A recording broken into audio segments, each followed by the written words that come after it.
सबैलाई नमस्ते र हिलडुड गार्डन च्यानलमा तपाईहरुलाई म स्वागत गर्दछु।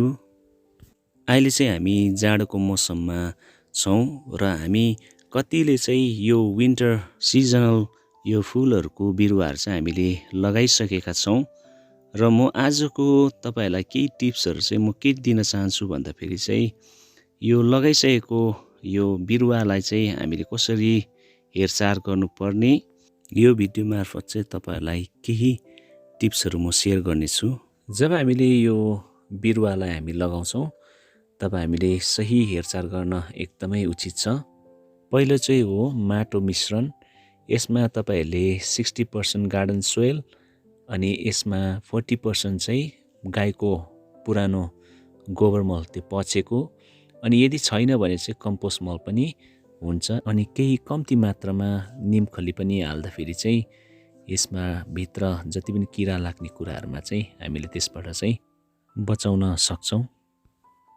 अनि यो बिरुवालाई रोपेपछि चाहिँ हामीले यसलाई पानी लगाएर 2-3 दिनको लागि चाहिँ स्यालमा राखेर चाहिँ कस्तो ठाउँमा राख्ने भन्दाखेरि चाहिँ फूल फुल्ने बिरुवालाई चाहिँ हामीले कस्तो ठाउँमा राख्नुपर्छ भन्दाखेरि चाहिँ 4 घण्टादेखि 6 घण्टासम्म चाहिँ यसलाई घाम पर्ने ठाउँमा चाहिँ हामीले राख्नु पर्दछ।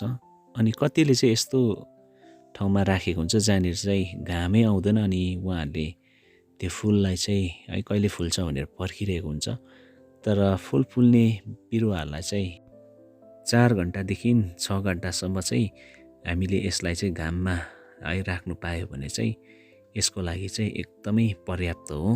हामी कतिवटा जस्तो कि यो सिनेरिया भयो, प्रिमुला भयो, यिनीहरूलाई चाहिँ हामीले ओपनली हामीले घाममा चाहिँ राख्नु भएन, कम्ती घाममा राख्नुपर्छ किनभने ओपन घाममा राख्यो भने चाहिँ यिनीहरूको पत्ताहरू ओइलिने गर्दछ। अनि कतिवटा प्लान्टको चाहिँ यस्तो हुन्छ कि जहाँनिर चाहिँ एकदमै घाम कम्ती लाग्ने ठाउँमा चाहिँ राख्नुपर्छ। डाइरेक्ट राख्दाखेरि चाहिँ पत्ताहरू एकदम ओइलेर जान्छ। कतिवटा सिजनल प्लान्ट चाहिँ एकदम खुल्ला है दिनभरि घाम लाग्ने ठाउँमा राख्दा पनि हुन्छ। पानी चाहिँ अब यसलाई कसरी दिनुपर्ने भन्दाखेरि चाहिँ हामीले यसको अवस्थाहरू हेरेर नै हामीले पानी दिन सक्छौं। अब कोही बेला चाहिँ सुक्खा हुन्छ त्यति बेला चाहिँ पानी हामीले दिनुपर्ने हुन्छ। यदि हामीले यसको माटोलाई चाहिँ चिसो नै देख्यौं भने चाहिँ हामीले पानी नदिँदा हुन्छ। केही फेरि सुकेर मात्र हामीले यसलाई पानी दिन सक्छौं। कसैले चाहिँ लगातार दिएर त्यसको जरामा के हुन्छ कुहिएर बिस्तारै मर्ने चान्सेस हुन्छ। तर हामीले चाहिँ प्लान्टको अवस्था हेरेर है ओइलाइरहेको छ कि माटोहरू सुक्खा छ कि यो अवस्थालाई हेरेर मात्र हामीले पानी दिने गरौँ।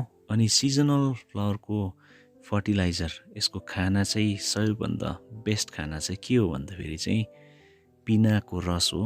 अनि पिनाको रस चाहिँ तपाईहरुले एकदमै घरमा पनि आफै मजाले सजिलो तरिकाले बनाएर यसलाई दिन सक्नुहुनेछ।